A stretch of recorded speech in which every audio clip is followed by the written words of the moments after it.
चलिए पहला नंबर सवाल से हम लोग करते हैं। ठीक है, देखिएगा। आज का सेट जो है पूरा एसएससी पे अभी अपडेट, लेटेस्ट अपडेट सवाल जो है वो सारा सवाल है ना। देखिएगा, आपको दो का पावर 256 दिया हुआ है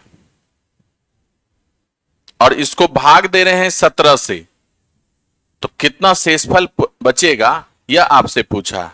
तो जब भी रिमाइंडर थ्योरम का आपका सवाल आए तो बेस जो हो वह जिससे भाग देते हैं उसके करीब होना चाहिए।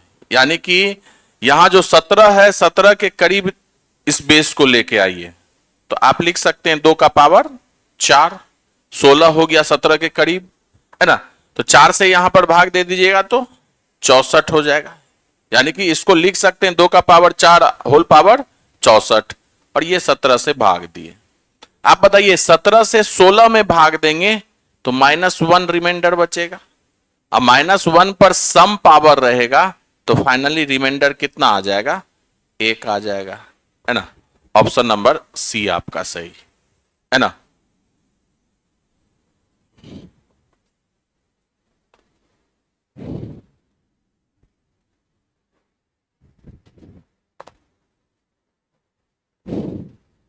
आ जाइए ना, सामने सामने बैठ जाइए, वहां पंखा भी है। यहां पे, यहां पे।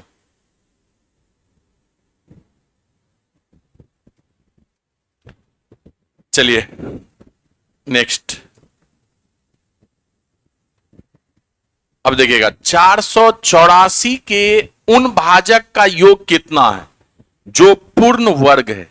ये सीजीएल 2023 का सवाल है आपका, है ना। डेट के साथ लिखा हुआ है कि ऐसा फैक्टर आप इसका बताइए जो पूर्ण वर्ग हो, वैसे सारे फैक्टर का योग बताना है आपको। तो आप बताइए, सबसे पहले तो 484 का फैक्टर कीजिए ना आप। 2 से, 2 दूना 4, 2 चौके 8, 2 दूना 4, 2 से, 2 एकम 2, 2 दूना 4, फिर 11 से लग जाएगा 11 बार में। तो यानी कि ये फैक्टर क्या आ गया? 2 का स्क्वायर आया और 11 का स्क्वायर आया। तो हमें योग में वैसा ही फैक्टर लेना है जिसका स्क्वायर हो। अगर कुल गुणनखंड का योग पूछता आपसे, कुल गुणनखंड का योग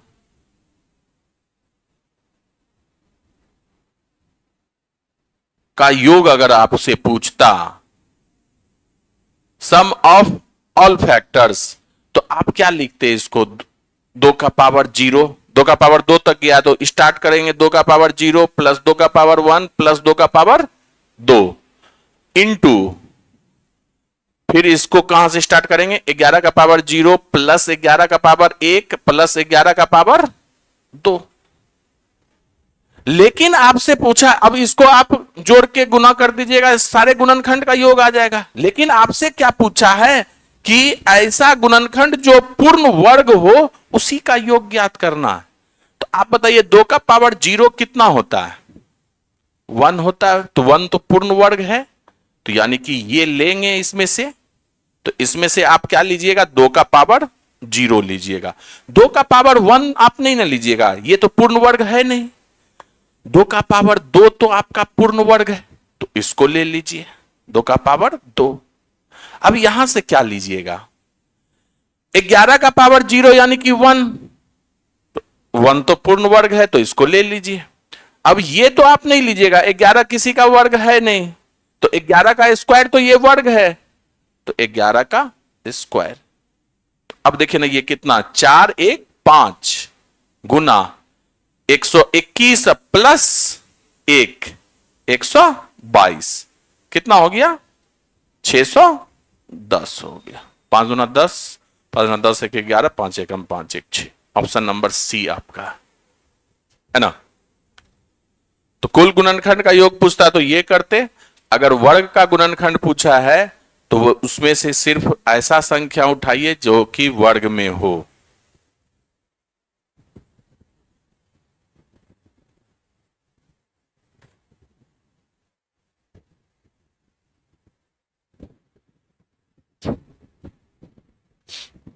चलिए नेक्स्ट।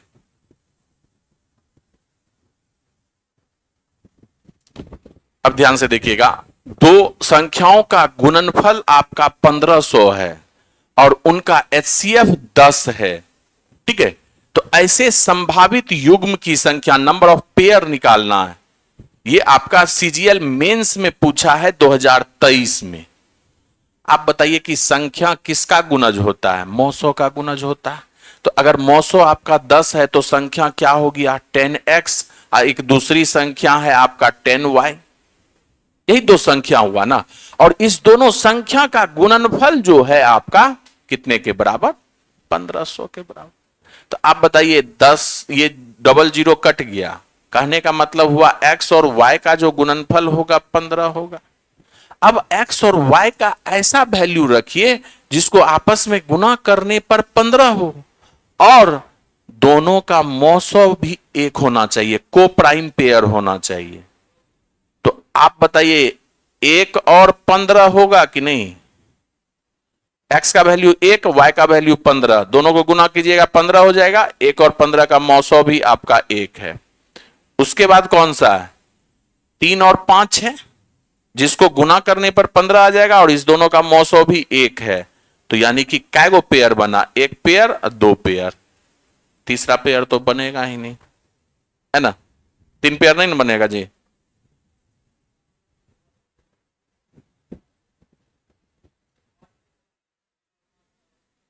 हाँ,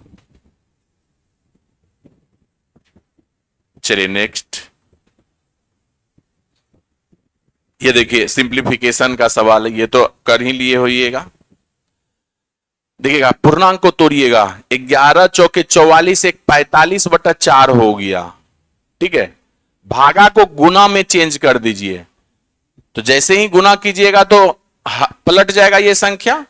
तो ये संख्या है क्या? 5 तिहाई 15, 3 18/5। तो पलट जाएगा तो कितना हो जाएगा? 5/18। फिर गुना है 6 के 18, 2 20, 20/3। फिर प्लस है 1/6, है ना? तो देखिए ना, कट रहा है तो कटाइए। आपका 4 से कट गया 5 बार में 25, और ये आपका 9 से 9 5 45, 9 दूना 18, है ना? तो ये कितना हो गया? 125/6 प्लस 1/6, यानी कि कितना हो गया? 126/6 आ गया। तो ये कितना हो गया? 6 दूना 12, 6 कम 6 21 आ जाएगा।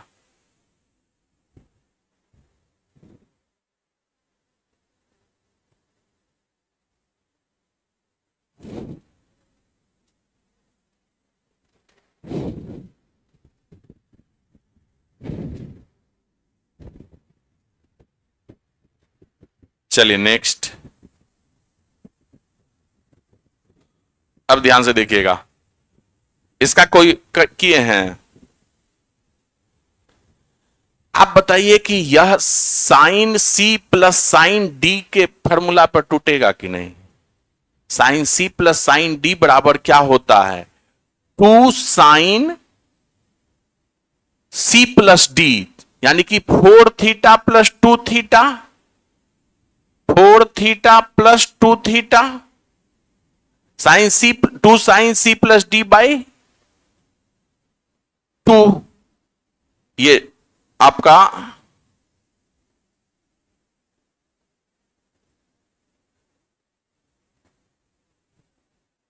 देखिएगा, आपका ये फॉर्मूला होता है 2 sine C plus D by 2, यानी कि 4 थीटा पूरा लिख देते हैं, 2 theta by 2 into cos C minus D by 2, 4 theta minus 2 theta by 2, है ना, बटे में। अब ये हो जाएगा cos C plus cos D हो जाएगा। तो इसका होता है 2 कॉस सी प्लस डी, तो यानी कि 4 theta plus 2 theta by 2 into, इसमें दोनों कॉस ही रहता है, cos 4 theta minus 2 theta by 2, है ना? तो आप बताइए कि यह पूरा का पूरा कट गया, ये 2 से 2 कट गया, ये साइन 6 थीटा/2 यानी कि साइन 3 थीटा और कॉस 3 थीटा, तो कितना हो गया 10 3 थीटा। तो सिर्फ और सिर्फ एक फार्मूला का खेल था और कुछ नहीं था, sine C plus sine D का फार्मूला लगा। ये लिख लीजिएगा 2 sine C plus D by two into cos C minus D by two बटे में cos C plus cos D का formula 2 cos C plus D by two into cos C minus D by to.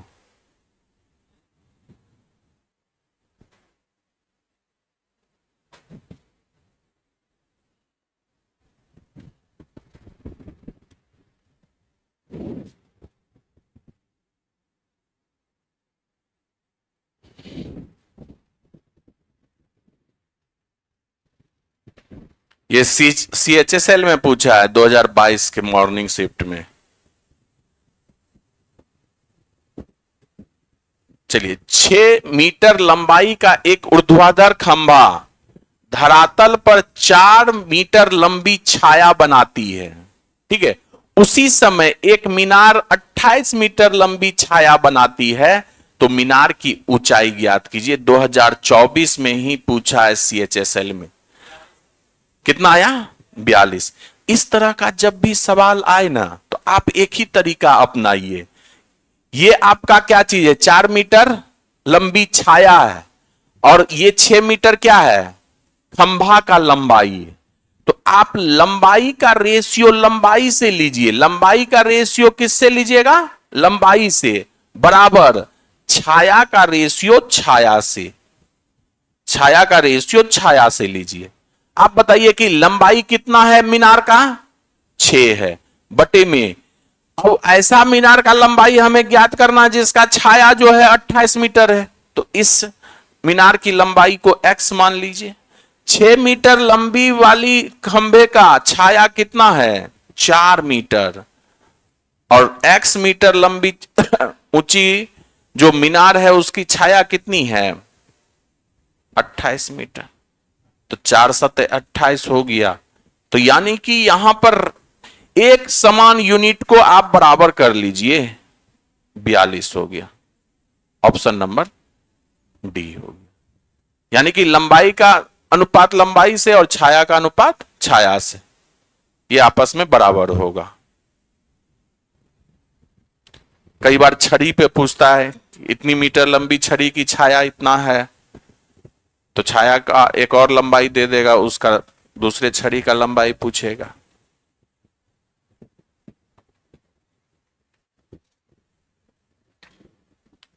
चलिए next, अब ध्यान से देखिएगा। ये 2022 CGL का पूछा हुआ सवाल कि यदि किसी आयत की लंबाई 4 सेंटीमीटर कम कर दिया गया और चौड़ाई 2 सेंटीमीटर बढ़ा दिया जाता है तो उतना ही क्षेत्रफल का वर्ग बन जाता है। देखिए एक सिंपल आयत है, उसका लंबाई L है और चौड़ाई B है, ठीक है। एक सिंपल आयत है, इसका लंबाई L है, चौड़ाई B है, तो क्षेत्रफल कितना हो जाएगा आप बताइए। एरिया बराबर क्या हो जाएगा, लंबाई गुना चौड़ाई। अगर आप इसकी लंबाई और चौड़ाई को कम और बेसी कर दीजिए, लंबाई को कितना से कम, 4 से कम कर दिए, L-4 हो गया। यहां पर आपका L-4 है, और चौड़ाई को 2 सेंटीमीटर से बढ़ा दिए, चौड़ाई को 2 सेंटीमीटर से बढ़ा दिए, तो इसका जो होता है क्षेत्रफल ये वर्ग बन जाता है। आप बताइए वर्ग का सभी भुजा बराबर होता है कि नहीं। यानी कि ये अगर वर्ग बन गया तो सभी भुजा अगर बराबर होता है तो ये बराबर ये भुजा हो जाएगा कि नहीं। तो इसलिए हम कह सकते हैं कि L-4 बराबर B+2 बोल सकते हैं कि नहीं। यहां से L-B का वैल्यू बता दीजिए। तो ये 6 दिया हुआ है, ठीक है। L-B आपको 6 दिया हुआ है, तो कहता है कि मूल आयत का परिमाप, जब तक आपको L और B नहीं पता चलेगा तब तक परिमाप कैसे पता चलेगा। तो आप बताइएगा कि यहां पर आपका क्षेत्रफल जो है LB है और इसका क्षेत्रफल क्या है L-4 इंटू B+2, दोनों क्षेत्रफल बराबर होगा तो इसलिए आप लिख सकते हैं LB बराबर, क्या कि दोनों का क्षेत्रफल बराबर है, L-4 इंटू B+2। तो यहां से आप इसको सॉल्व कीजिएगा, LB बराबर LB +2L -4B -8। LB से LB कट गया, ठीक है।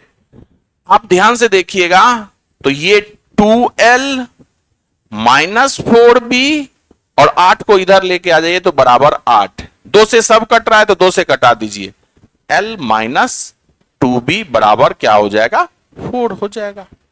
इसको इक्वेशन 1 मानिए, इसको इक्वेशन 2 मानिए, दोनों को सॉल्व कीजिए, 1 से 2 को घटा दीजिए, 1 में से 2 को घटा दीजिए तो L से L कट जाएगा तो B -B या +3B 2B तो कितना हो जाएगा B हो जाएगा, -B या माइनस माइनस प्लस होगा ना तो 2B, तो 2B में से B गया B और इसको घटाइएगा, 6 में से 4 घट गया 2, तो B का वैल्यू कितना 2। अगर B का वैल्यू 2 है तो L कितना हो गया 8 हो गया। तो परिमाप आयत का क्या होता है 2 इंटू L प्लस B, यानी कि 8 + 2 10, 10 × 2 20 हो गया, है ना। तो ये बहुत अच्छा सवाल था एकदम।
चलिए नेक्स्ट,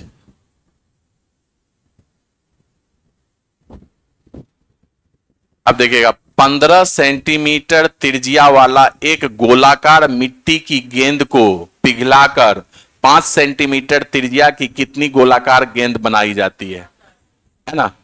तो आप ध्यान से देखिएगा, कभी भी आकृति को गलाते हैं और एक नया आकृति बनाते हैं तो दोनों आकृति का आयतन आपस में बराबर होता है। तो आप 15 सेंटीमीटर त्रिज्या वाला एक गोलाकार, तो गोला का आयतन क्या होता है 4/3 पाई r³। तो r³ कितना हो गया 15 × 15 × 15, है ना। ये बराबर होगा कि 5 सेंटीमीटर त्रिज्या वाले, यानी कि 4/3 अगुने पाई गुने 5 सेंटीमीटर, 5 × 5 × 5, एक गोले का आयतन इतना है तो ऐसा ऐसा कितना गोला बनाएंगे 5 सेंटीमीटर त्रिज्या वाला n गोला। यहां से n का वैल्यू निकाल लीजिएगा, ये कट गया 5 से कट गया ना, तो ऐसे सवाल को इतना लिखने की जरूरत नहीं है, ठीक है। दोनों के त्रिज्या को देखिए, तो उधर भी 5 गो 3 गो 5 आएगा, इधर भी 3 गो 15 आएगा, 5 से सीधे काट दीजिए, एक 15 को काटिएगा तो कितना 3 बार में, 3 15 को काटिएगा तो 3 × 3 × 3, तो मौखिकली इसका किया कीजिए कि ये 27 आ जाएगा, है ना। तो ऐसे ही टाइम का आपका मैनेजमेंट सही होगा कि किसी सवाल में अगर ज्यादा टाइम लग गया तो ऐसे सवाल को आप कम समय में कीजिए।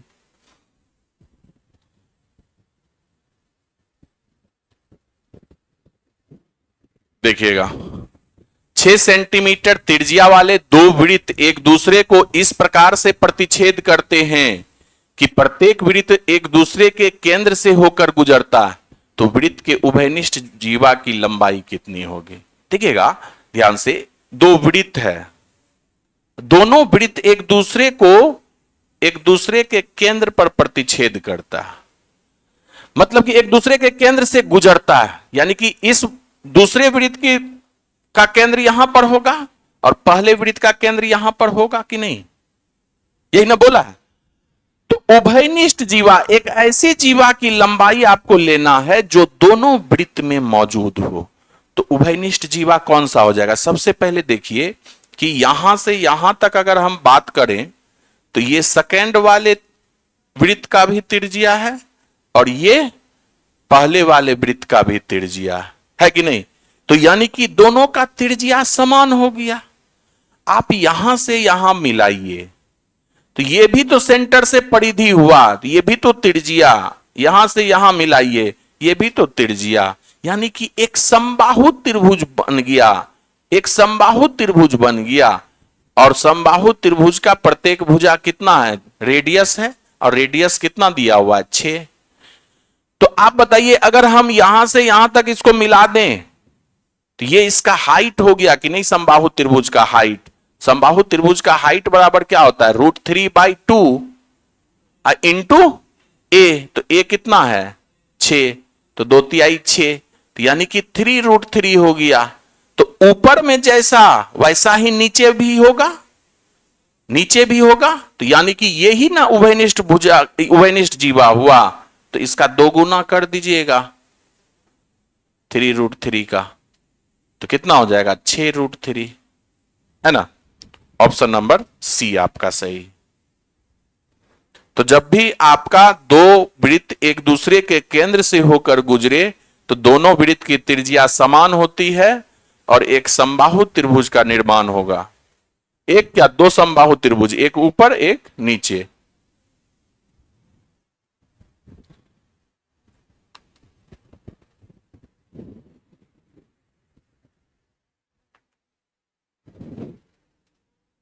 चलिए नेक्स्ट,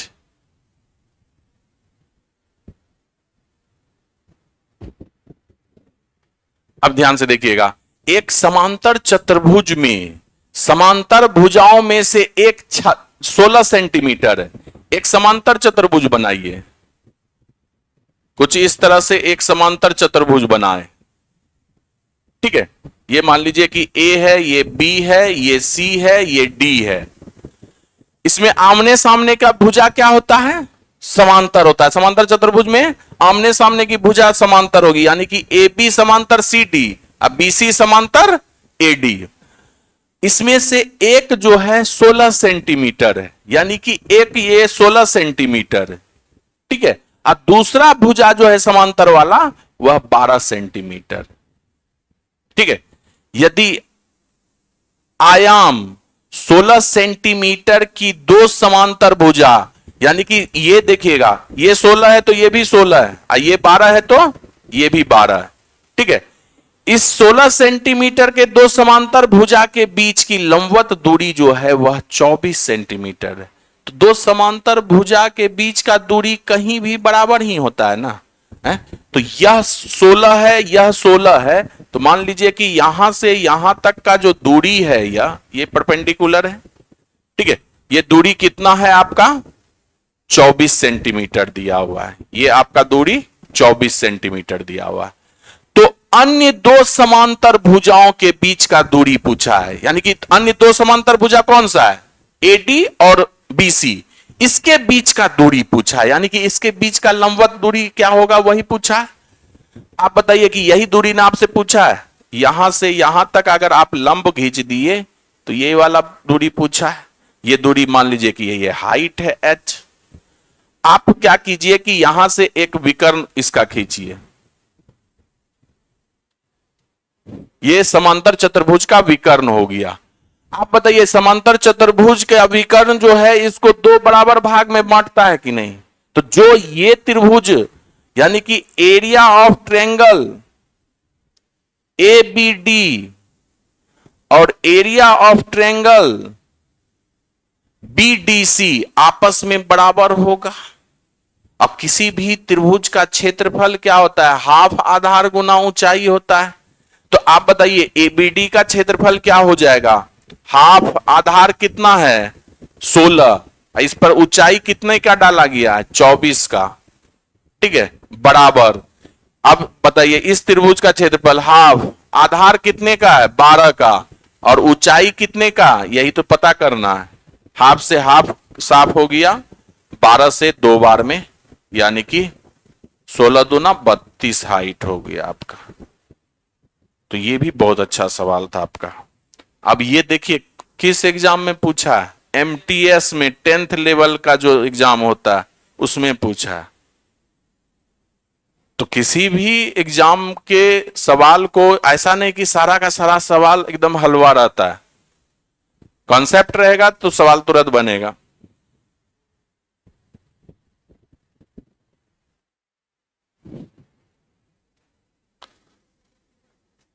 तो समांतर चतुर्भुज में आमने सामने के भुजा समांतर होते हैं, है ना, और बराबर होते हैं।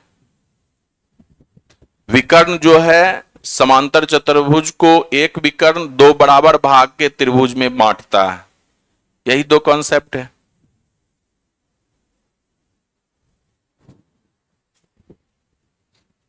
चलिए नेक्स्ट।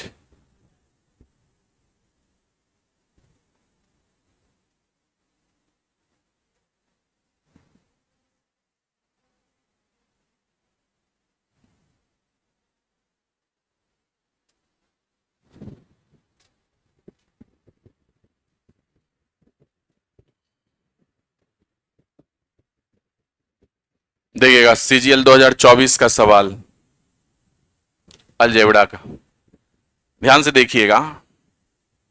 x + 1/x 15 दिया हुआ है, ठीक है। अब इसका वैल्यू बताना है।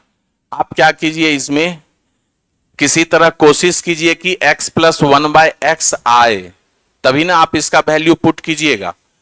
आप हमें ये बताइए, इसमें x से अगर ऊपर में भी सब टर्म में x से भाग दे दीजिए, नीचे में भी सब टर्म में x से भाग दे दीजिए, तो क्या बचेगा। तो 7x² में x से भाग देंगे तो कितना बचेगा, 7x बचेगा। माइनस 9x में x से भाग देंगे तो 9 बचेगा, प्लस 7 में x से भाग देंगे तो 7/x होगा, बटे में। अब नीचे वाले टर्म में भी x से भाग दीजिए, x² में x से भाग दिए तो x बचेगा, माइनस x में x से भाग दिए तो 1 बचेगा, प्लस 1 में x से भाग दिए तो 1/x हो गया। अब यहां पर 7x है प्लस 7/x है, तो 7 कॉमन ले लीजिएगा। तो 7 कॉमन ले लिए तो यहां पर क्या बचा, x + 1/x बचा, ठीक है, -9, ठीक है। अब यहां पर इस दोनों को एक साथ कर लीजिए, x + 1/x, ठीक है, माइनस का 1। अब वैल्यू पुट कर दीजिए, x + 1/x का वैल्यू कितना 15 है, तो 15 × 7 105, 105 में से 9 गया, कितना आएगा 96, बटे में ये 15 - 1 14, ठीक है, 2 × 7 14, 2 × 4 8, 48/7 हो गया, है ना। ऑप्शन नंबर सी आपका सही है, 48/7।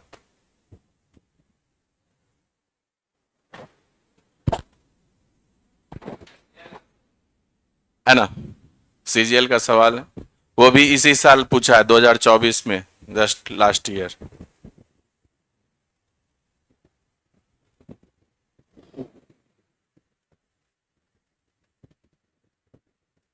चलिए नेक्स्ट। अब देखिए ये भी है आपका 2023 CGL में पूछा है। आप ध्यान से देखिएगा कि आपको 7b - 1/4b बराबर 7 दिया हुआ है। आपको निकालना किसका वैल्यू, 16b² अब बटे में 1/49b²। तो आप बताइए, तो यहां पर ये 4b का स्क्वायर है ना, यानी कि 4b आपको लाना पड़ेगा यहां पर, और ये 1/7b का स्क्वायर है ना, यानी कि इधर 1/7 भी लाना पड़ेगा। है तो उल्टा, यहां पर 7 रहना चाहिए तो यहां 7 दे दिया, यहां 4 रहना चाहिए तो यहां 4 दे दिया। तो आप क्या कीजिए ना, 4/7 से दोनों बगल गुना कर दीजिए। इधर भी 4/7 से गुना कीजिएगा तो 7b गुना 4/7 माइनस 1/4b है, इसमें 4/7 से गुना कर दीजिए। लेफ्ट हैंड साइड में किए हैं तो इसमें भी गुना कीजिए, 7 गुने 4/7। तो अब क्या हुआ कि आपका 7 से 7 कट गया तो कितना बचा, 4b। ये 4 से 4 कट गया तो 1/7b बराबर ये कितना हो गया, 7 से 7 कट गया तो 4 बचा। अब इसका स्क्वायर करके इसका वैल्यू नहीं ला सकते हैं, तो इसका स्क्वायर कीजिएगा तो कितना हो जाएगा, 16b square plus 1/49b square. आप बताइए, इधर -2ab आएगा तो उधर जाके प्लस हो जाएगा। इसका स्क्वायर कीजिएगा तो ये कितना हो जाएगा, 16 प्लस ये 2ab कितना होगा, b से b कट जाएगा, 4 दूना 8/7 हो जाएगा। तो 16 सत्ते 72 से 112 और प्लस 8 120/7 है ना। ऑप्शन नंबर सी है। 8/7 कैसे जुड़ा है पता चल गया ना, 2ab इधर आके। तो ये सब बहुत अच्छा सवाल है, अगर ये सब सवाल कर रहे हैं तो बहुत अच्छी तैयारी है आपकी, अच्छे लेवल तक की तैयारी है, फिर आप नहीं रुकिएगा।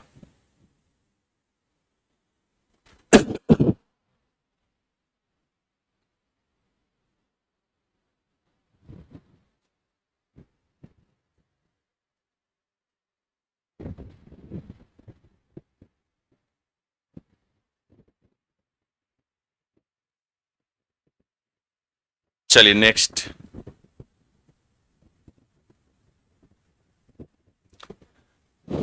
अब देखिएगा ये 2024 एमटीएस का सवाल। ए और बी के वेतन का अनुपात जो है 2 और 3 है। देखिएगा ये ए है, ये बी है, इसके वेतन का अनुपात जो है यानी आय का अनुपात जो है वह 2 और 3 है। ठीक है, उसकी बचत बराबर है, यानी कि ए और बी दोनों का बचत क्या है, बराबर है। और ए का जो व्यय है उसके वेतन का 1/2 है, यानी कि ए जितना खर्च करता है अपने वेतन का आधा है ना। तो इसका वेतन कितना है, 2 है, तो ये व्यय कितना करेगा, इसका आधा व्यय कर देगा, खर्च कर देगा। तो आप बताइए कि ए का बचत कितना हो गया, यहां से 1 हो गया, जबकि बचत बराबर है तो बी का भी बचत 1 रहा होगा। तो बी का आय 3 था, बचत 1 हुआ, तो जरूर कितना खर्च किया होगा, 2 खर्च किया होगा। तो आपसे क्या पूछा है, बी की आय अपने कितने प्रतिशत का भाग व्यय किया, तो 3 में से 2 व्यय किया, यानी कि 2/3 प्रतिशत पूछा है तो 100 से गुना, तो 66.6/7 7। चलिए ये बहुत अच्छा सवाल था, जबकि एमटीएस में पूछा हुआ सवाल है ना, थोड़ा सा ट्रिकी तो था, भले ही सवाल में कैलकुलेशन नहीं है। चलिए नेक्स्ट, अब देखिए सीजीएल मेंस का सवाल है। अब हमें नहीं लगता कि सीजीएल मेंस में जो ये सवाल है पिछले सवाल से इसका स्टैंडर्ड लो ही है ना। तो ए बी और सी निश्चित निवेश तथा उसकी काला अवधि यानी कि समय का बात किया, ठीक है, का अनुपात क्रमशः 3:2:7 है। ठीक है, आप बताइए कि इसका समय का रेशियो दिया हुआ है, ए बी सी के समय का रेशियो दिया हुआ है क्या, 3:2:7। ठीक है, यानी कि निवेश में यह कितना समय तक रहा, ये 3 रहा, ये 2 रहा, ये 7 रहा। और ए बी सी जो साझेदारी किया है, पार्टनरशिप किया है, उसमें लाभ का अनुपात जो है 4, 3, 14 है। ये लाभ का अनुपात ये 4, 3, 14। तो क्या कहता है, ए बी और सी के निवेश का अनुपात पूछा है। आप बताइए निवेश बराबर क्या होता है। साझेदारी में तो एक ही आपका फॉर्मूला है, प्रॉफिट बराबर सी इंटू टी, यानी कि निवेश की गई राशि गुना समय। तो निवेश की गई राशि सी बराबर क्या हो जाएगा, प्रॉफिट बटे में टी हो जाएगा कि नहीं। तो आप बताइए प्रॉफिट कितना है 4, समय कितना है 3, तो निवेश कितना हो गया 4/3। प्रॉफिट कितना है 3, निवेश कितना है 2, तो 3/2, 14/7। आप बताइए ना, ये तो आपका फाइनली 2 हो गया, यहां से 2 हो गया ये। तो 3 2 का एलसीएम 6, 6 से सब में गुना कर दीजिए, तो ये हो गया 8, ये हो गया 9, ये हो गया 12। 8 9 12, ऑप्शन नंबर सी आपका सही।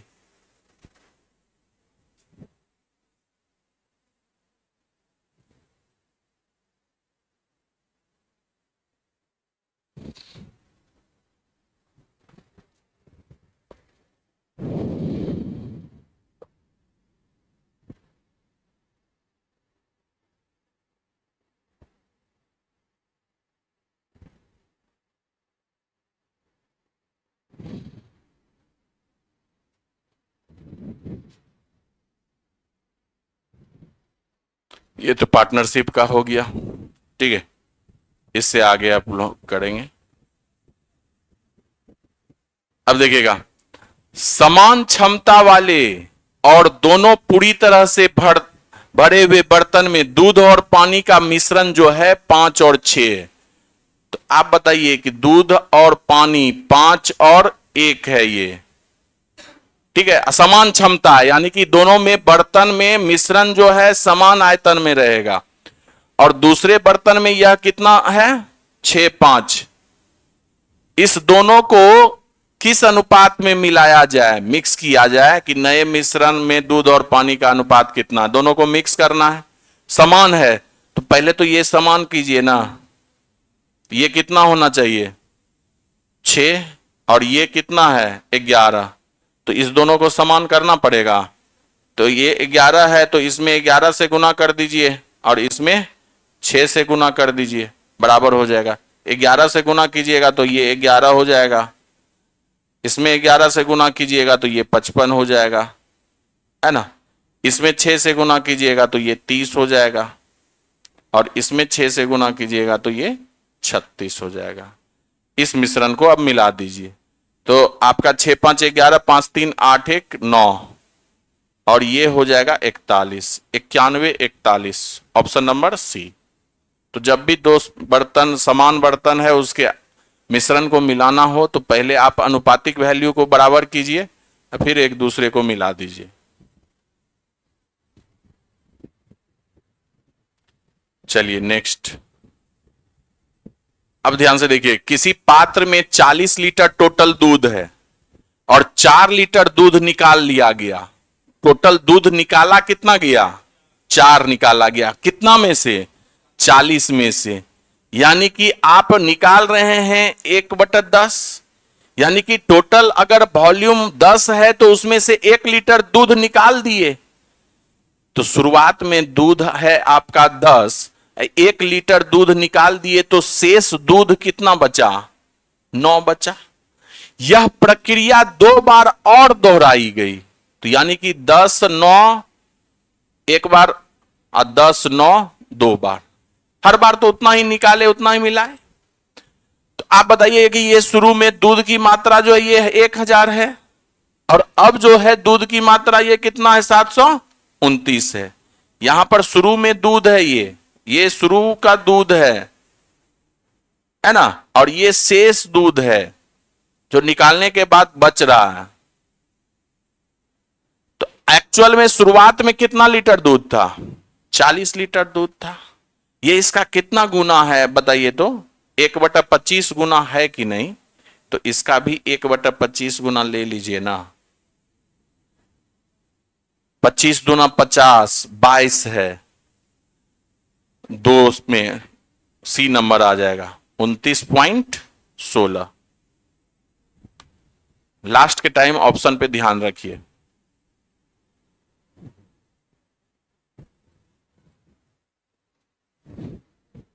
तो इसमें फार्मूला वगैरह भी आता है, फार्मूला पे बिल्कुल ध्यान मत दीजिएगा।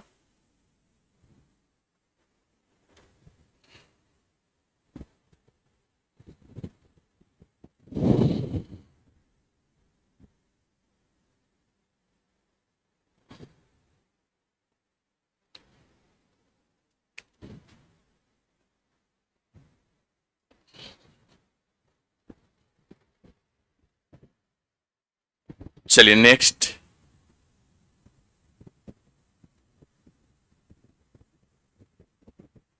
ए और बी एक काम को क्रमशः 12-16 दिन में कर सकते हैं। 6 दिन एक साथ काम करते हैं तो काम कितना शेष रह जाएगा? ये तो बहुत आसान है। ए जो है 12 दिन में कर सकता है, बी आपका वही काम 16 दिन में कर सकता है। टोटल वर्क कितना हो गया? 48 हो गया। ए का काम करने का इफिशियंसी 4, बी का काम करने का इफिशियंसी 3 हो गया। तो एक दिन में 7 काम करता है, तो दोनों मिलकर 6 दिन तक काम करेगा, 6 डे वर्क। तो कितना हो जाएगा? 7 गुना 6 42 हो जाएगा। अब देखिए शेष काम कितना बचा? 48 में से 42 हो गया तो शेष काम बचा 6। कितना टोटल में से? 48 में से, यानी कि 1/8 भाग काम अभी और बचा हुआ है। ऑप्शन नंबर सी है।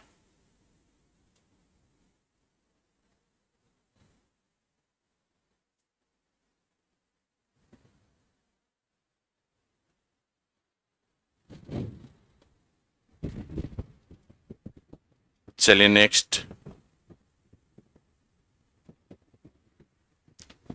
देखिएगा। एक निर्माण स्थित पर स्थल पर, यह स्थल होना चाहिए, 15 आदमी या 10 मशीन 66 दिन में एक काम को निर्माण कर सकता है। यानी कि 15 आदमी को ए से डिनोट कर रहे हैं, या नहीं तो 10 मशीन को एम से डिनोट कर दिए। ये आपस में बराबर है। काहे कि 15 आदमी को काम करवाइए या 10 मशीन को करवाइए, वह 66 दिन ही लेगा। यहां से आदमी और मशीन का इफिशियंसी निकाल लीजिए। तो आदमी और मशीन का इफिशियंसी 2 और 3 का हो जाएगा। कहता क्या है कि 5 आदमी और 4 मशीन को एक साथ काम करवाया जाए तो काम कितने दिन में पूरा होगा? तो पहले तो टोटल वर्क निकालिए। 15 आदमी को काम करवाइए या 10 मशीन को। तो हम 15 आदमी को ही काम करवा रहे हैं। कितना के इफिशियंसी से? 2 के इफिशियंसी से। कितने दिन में काम? 66 दिन में काम खत्म। यही काम अगर 5 आदमी को करवाया जाए, कितना के इफिशियंसी से? 2 के इफिशियंसी से। और का मतलब प्लस है ना, 4 मशीन भी साथ में लगा दिया जाए, 4 मशीन 3 के इफिशियंसी से। कितना दिन में? तो डी दिन में। तो ये कितना हो जाएगा टोटल? 10 + 12 22 हो जाएगा। 22 से 66 3 बार में, यानी कि 90 दिन में काम खत्म होगा। ऑप्शन नंबर डी आपका सही।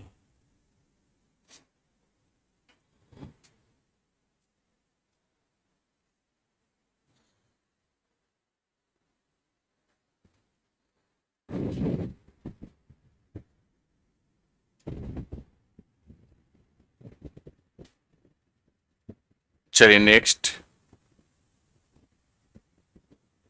देखिएगा। 2 पाइप ए और बी एक टैंक को क्रमशः 48 मिनट और 60 मिनट में भर सकते हैं। ए जो है किसी टैंक को 48 मिनट में भर सकते हैं, ठीक है। अब बी जो है उसी टैंक को 66 मिनट में भर सकते हैं, ठीक है। देखिएगा सीजीएल 2024 का यह सवाल, यदि दोनों पाइप एक साथ खोले जाएं तो कितने मिनट के बाद बी को बंद कर देना चाहिए ताकि टैंक पूरा 32 मिनट में भर जाए, है ना। तो आप पहले बताइए कि टैंक का क्षमता कितना? 48 66 का एलसीएम बताइएगा तो कितना है? कितना आ रहा है? 48 66 का एलसीएम 48 और 66 का एलसीएम 6 से दोनों कट रहा है तो 6 8 48 11 11 8 88 88 गुना 6 8 6 के 48 8 6 के 48 4 52 528 आया क्या, है ना।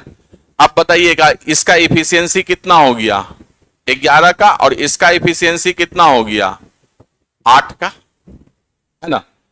तो अब बताइएगा कि कितने मिनट के बाद पाइप बी को बंद किया जाए। पहले तो शुरुआत में दोनों पाइप को खोलिए, ए और बी को साथ में खोल लिए।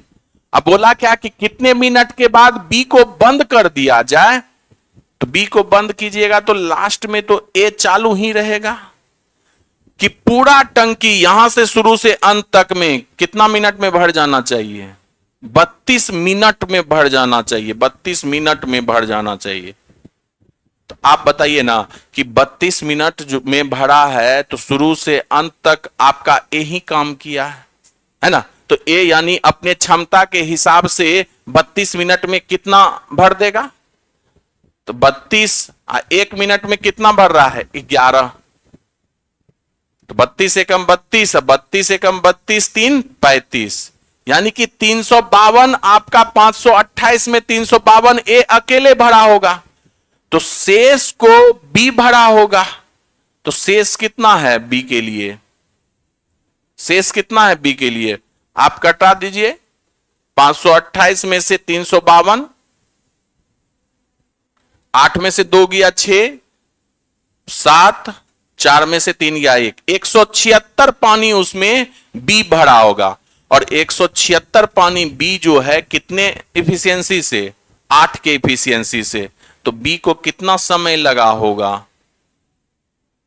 176 बटे में 8, 8 दूना 16, 8 दूना 16, यानी कि बी जो काम किया है 22 मिनट। अब बी काम किसके साथ किया है, ए के साथ ही, तो कितना देर के बाद बंद करना चाहिए, 22 मिनट के बाद बी को बंद कर देना चाहिए। ऑप्शन नंबर सी है आपका।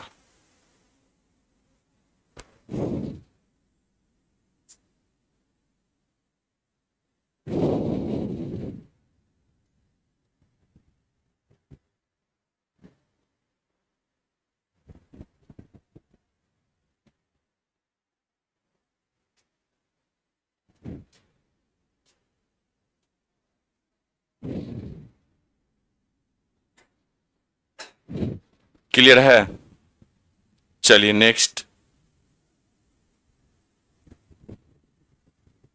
कहता है कि एक चोर जो है एक पुलिस को देखता है, ठीक है, और वह 18 मीटर पर सेकेंड की चाल से भागने लगता है। चोर भाग रहा है 18 मीटर पर सेकेंड के चाल से। 12 सेकेंड के बाद पुलिसकर्मी भी एक निश्चित चाल से चोर का पीछा करने लगा।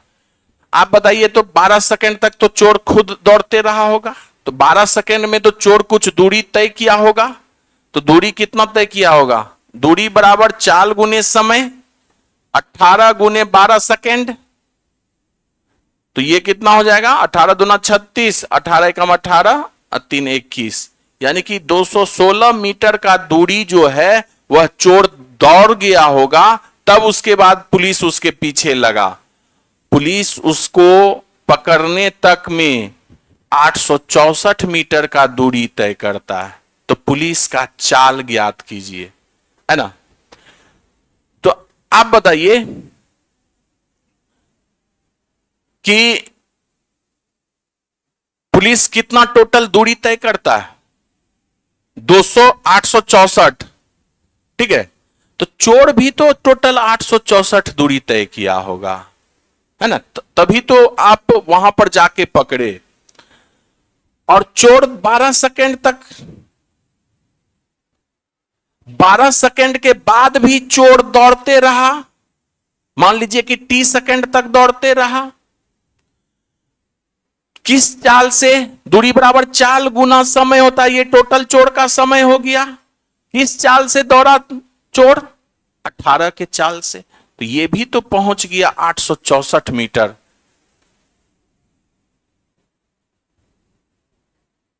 आठ सौ चौसठ मीटर चोर भी चला। दूरी बराबर चाल गुने समय।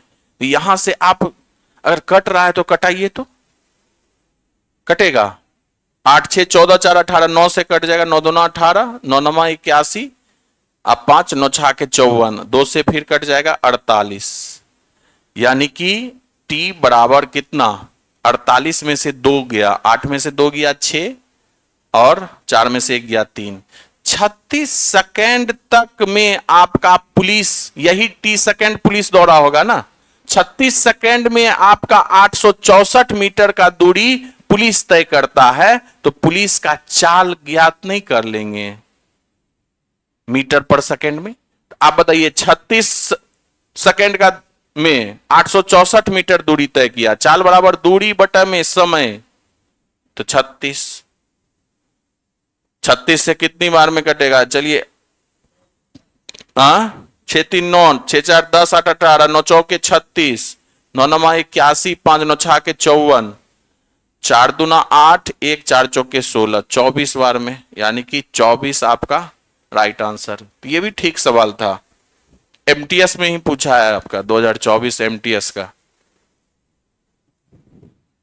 तो एमटीएस के सवाल कुछ कुछ ऐसे होते हैं कि जो सीजीएल के सवाल को भी पीछे छोड़ देते है ना। सवाल निकाल के लगाइए ना, देखिए कितना, कुछ कुछ सवाल वैसा लग जाएगा कि फिर, लेकिन एएलपी का निकाल के देखिएगा ना तो उसका लेवल आपका डाउन, एएलपी का, खास करके पिछले 2 3 साल का। ज्यादा पीछे नहीं जाना है, बस 5 साल तक पीछे जाना है, उसके पीछे नहीं जाना है। इसी 5 साल 4 साल का अगर लगा लीजिएगा, मॉक टेस्ट डेली लगा रहे हैं, तो आपका फुल तैयारी हो जाएगा।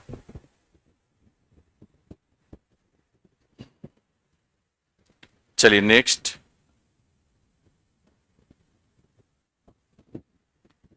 देखिएगा, ये रेस का सवाल है, सीएचएसएल टीयर 2 में पूछा है। देखिएगा, 2400 मीटर की दौड़ में तरुण हरि को 60 सेकेंड का बढ़त देता है।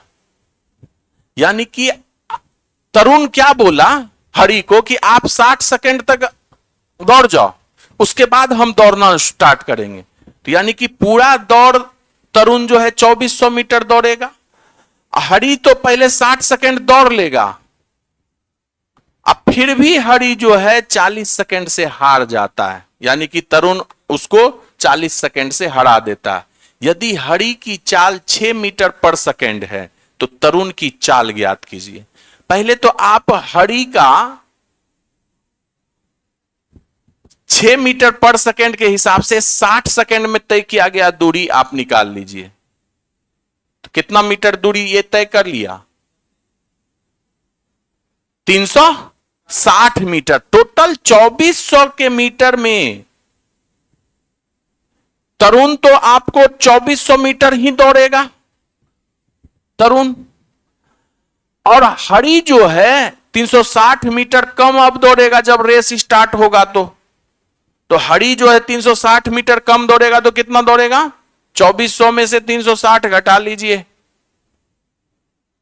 040, यानी कि 2040 मीटर। फिर भी जो है यह 40 सेकेंड से हार जाता है हरि। तो आप बताइए कि इस हरि को इस दूरी को तय करने में कितना समय लगा होगा? समय बराबर क्या होता है? दूरी बटे में चाल, यानी कि 2040 बटे में चाल कितना है? 6 है। क्षेत्री के 18, 2 6 चौके 24, है ना। तो ये आपका 340 सेकेंड अगर ले रहा है तो ये 40 सेकेंड से हार जा रहा है, यानी कि ये 300 सेकेंड लिया होगा। 2400 मीटर की दूरी 300 सेकेंड में, तो तरुण का चाल नहीं निकल जाएगा। चाल बराबर क्या होता है? दूरी बटे में समय। 2400 बटे में 300, 8 मीटर पर सेकेंड है इसका चाल, है ना। अच्छा सवाल था, ऑप्शन नंबर ए आपका सही होगा। तो रेस से भी कभी कभी सवाल आ जाता है।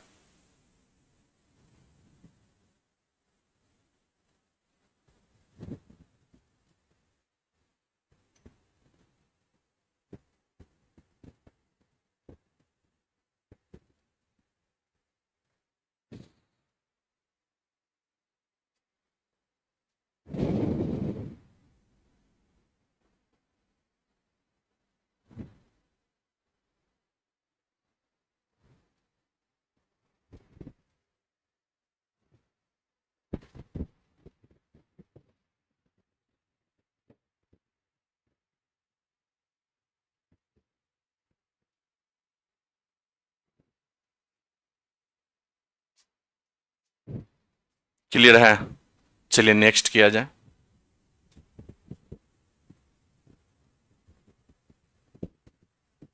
देखिएगा, एक व्यक्ति को धारा के दिशा में 16 किलोमीटर नाव चलाने में 15 मिनट लगता है। ठीक है, धारा के दिशा में चल रहा है। अगर नाव की चाल x है और धारा की चाल y है, तो टोटल चाल कितना हो जाएगा? x plus Y. चाल बराबर क्या होता है? दूरी बटे में समय। समय कितना हो जाएगा? 15 मिनट है तो इसको घंटा में चेंज कर दीजिए। तो आप क्या कीजिए कि 60 को ऊपर ही लेके चले जाइए। 15 बटे में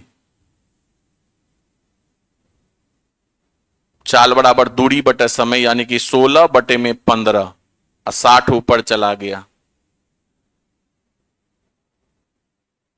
यानी कि 64 किलोमीटर प्रति घंटा के रफ्तार से उस दिशा में धारा के साथ चल रहा है। कहता क्या है कि धारा के विपरीत दिशा में समान दूरी तय करने में लिए गए समय से 25% कम है। आपसे क्या बोला कि ये जो समय लिया है ना 15 मिनट, ये धारा के विपरीत दिशा में जितना समय चल ले रहा है उससे 25% कम है। 25% का फ्रैक्शन वैल्यू बोलिए तो 1/4, यानी कि धारा के विपरीत में अगर 4 ले रहे हैं, धारा के विपरीत में अगर हम 4 समय ले रहे हैं, तो धारा के दिशा में कितना समय लेगा? 3 समय लेगा, है ना? दूरी तो उतना ही तय करना है, समान दूरी, तो समय का उल्टा चाल हो जाएगा। तो 3 है आपका विपरीत में और यह है आपका 4 हो जाएगा। आप पहले यह बताइए, क्या पूछा है? व्यक्ति स्थिर जल में 1 घंटे में कितने किलोमीटर नाव चला सकता है? स्थिर जल में, यानी कि सिर्फ x का वैल्यू पूछा है। तो आप बताइए कि x प्लस वाई का वैल्यू कितना है? 64। और यहां पर x धारा के दिशा में क्या मतलब क्या हुआ? x plus Y. और धारा के विपरीत का मतलब क्या हुआ? x minus Y. तो एक्चुअल में यह 4 यूनिट कितने के बराबर? 64 के बराबर। ये इसका कितना गुना? 16 गुना। तो आप बताइए धारा के विपरीत नाव की चाल कितनी हो जाएगी? तो 16 गुना हो जाएगा, यानी कि 48 हो जाएगा कि नहीं? यानी कि x माइनस वाई का वैल्यू कितना आ गया? 48 आ गया। आपसे पूछा किसका वैल्यू? x का वैल्यू। यानी कि x का मान निकालने के लिए क्या करते हैं? बड़े का वैल्यू निकालने के लिए दोनों को जोड़ के 2 से भाग, 8 4 12, 6 4 10, 1 11 बटे में 2, 56 आ जाएगा। क्या दिक्कत है? Option number A. सीजीएल 2023 में ये अच्छा सवाल पूछा गया नौधारा का। तो आज का सेट में बहुत जबरदस्त दम था।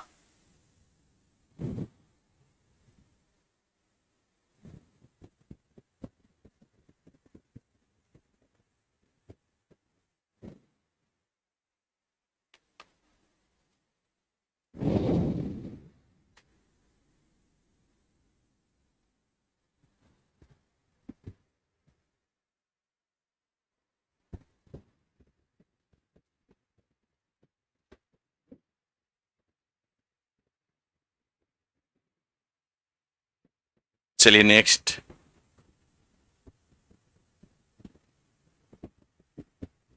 देखिएगा, P की आय Q की आय का 150% है। Q की आय का 150%, 150% को जब आप फ्रैक्शन में लिखिएगा तो 150 बटे में 100, 50 तिहाई 150, 50 2, यानी कि 3/2 है। यानी कि Q की आय का, यानी कि P और Q में जो रेशियो होगा वह कितना होगा? 3 और 2 का रेशियो होगा, है ना? और P का व्यय Q के व्यय का 60% है। ये क्या चीज है? आय का, ये आय है। ठीक है, अब किसके बारे में बोला? P का व्यय जो है Q के व्यय का 60% है। तो Q के व्यय का 60% क्या हो गया?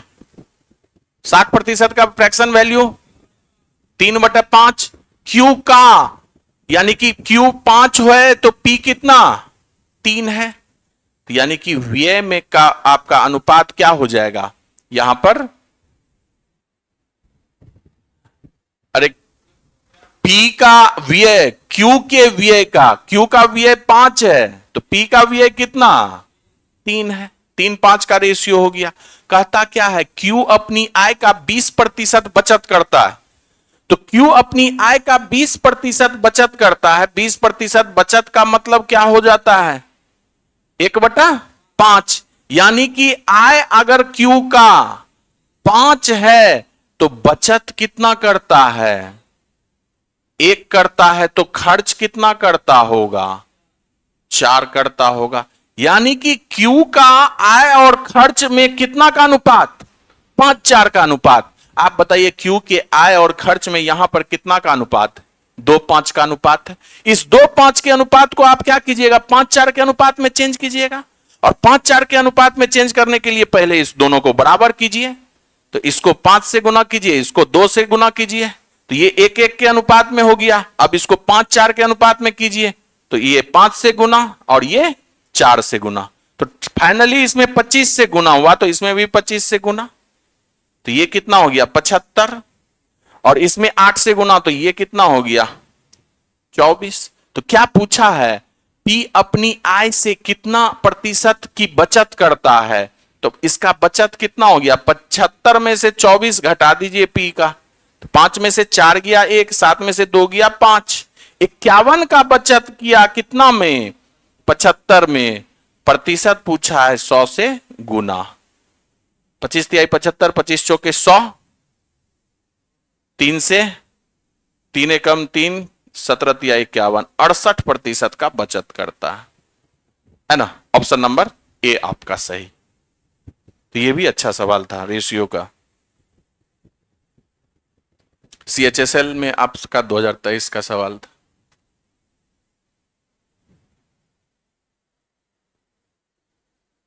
और ये इस तरह का सारा सवाल हम अपने फाउंडेशन के बुक में दिए हुए हैं, आप उल्टा के देखिएगा, रेशियो में आपका आय वाला व्यय वाला टाइप में जाके सारा चीज दिया हुआ है।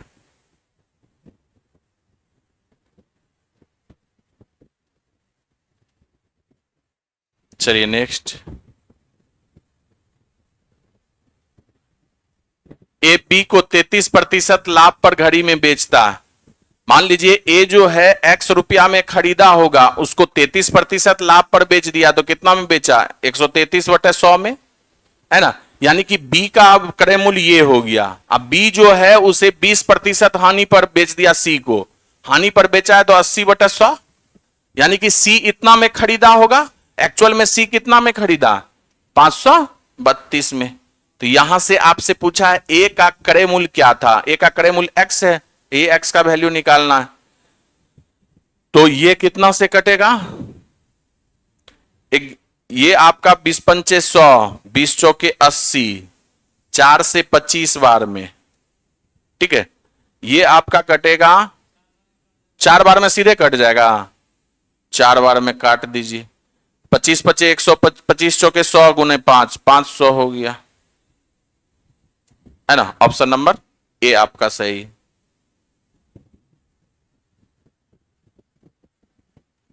चलिए नेक्स्ट लास्ट,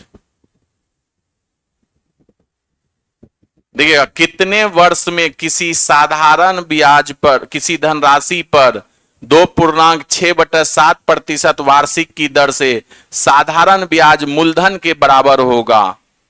आप पहले ये बताइए कि सिंपल इंटरेस्ट में 2.6/7% का रेट कितने के बराबर है, फ्रैक्शन वैल्यू 7 दूना 14, 6 20, 20/7 और प्रतिशत हटाइएगा तो 100 से गुना, 20×5 100, यानी कि 1/35।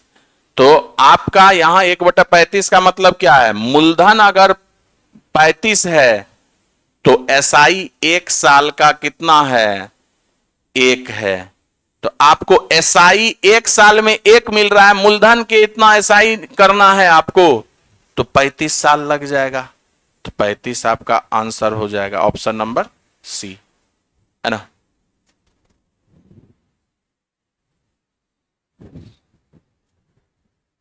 आज हम लोग इतना ही रुकेंगे, मंडे को नेक्स्ट सेट के साथ मिलते हैं, ठीक है।